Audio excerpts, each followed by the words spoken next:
ওদের একটা ধর্মের বিশ্বাস আছে, জানেন? ওদের ধর্মীয় একটা বিশ্বাস আছে, ওদের পাদ্রীদের কথা, ওদের রাব্বি যাদের ধর্মগুরু তাদের একটা বিশ্বাস আছে। তারা বলে যে মুসলমান যেদিন জুমা এবং ফজর, মুসলমানের এই দুই নামাজ যেদিন বরাবর হবে, সেদিন মুসলমানের হাতে গোটা পৃথিবী মুসলমানের কদমের নিচে আসবে। কোন নামাজ? জুমা এবং ফজর। আমি নিজে কিতাবে পড়ছি। হ্যাঁ, ইমানের বিজয়ের জন্য, মুসলমানের বিজয়ের জন্য, হকের বিজয়ের জন্য ফজরের নামাজ জরুরি। জানেন, কোরআন শরীফে আছে, সূরা বনী ইসরাইলে আল্লাহ তাআলা বলছে, বন্ধু আপনি 5 ওয়াক্ত নামাজের প্রতি যত্নবান হন, বিশেষ করে ফজর। এভাবে বলছে, আকিমিস সালাতা লিদুলুকিশ শামসি ইলা গাসাকিল লাইলি ওয়া কুরআনাল ফজর। আর কি বলছেন আল্লাহ?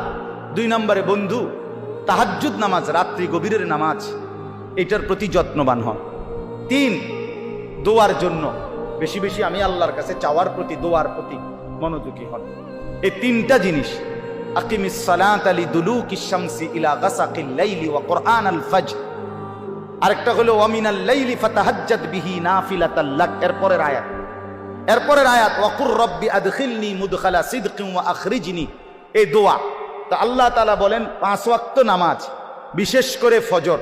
তাহলে ফজর সহ 5 ওয়াক্ত নামাজ, তাহাজ্জুদ নামাজ এবং দোয়া, এই 3 আমলে যখন ইমানদাররা অভ্যস্ত হবে, তো 4 নাম্বার এর পরের আয়াত, বিশ্বাস করেন এর পরের আয়াত ওয়াকুল জাআল হাক্কু ওয়া যাহাকাল বাতিল, এই আয়াতটা এর পরের আয়াত। আল্লাহ বলেন, এবার নবী বলে দেন, হকের বিজয় হয়ে গেল, বাতিলের পরাজয় হয়ে গেল। কখন? যদি এই 3টা কি হয়? পূর্ণ। এই 3টা পূর্ণ। অনেক যুবক ভাই ইসলামের জন্য যারা নিজের অন্তরের মধ্যে দরদ অনুভব করো, ভাই অনুরোধ আমার, নামাজ পড়তে হবে, নিজে কষ্ট করতে হবে। শুধু 2টা স্লোগান মারলে হইতো না ভাইয়া, হবে না। ইসলামের শত্রুরা হুঁশিয়ার, সাবধান। শত্রু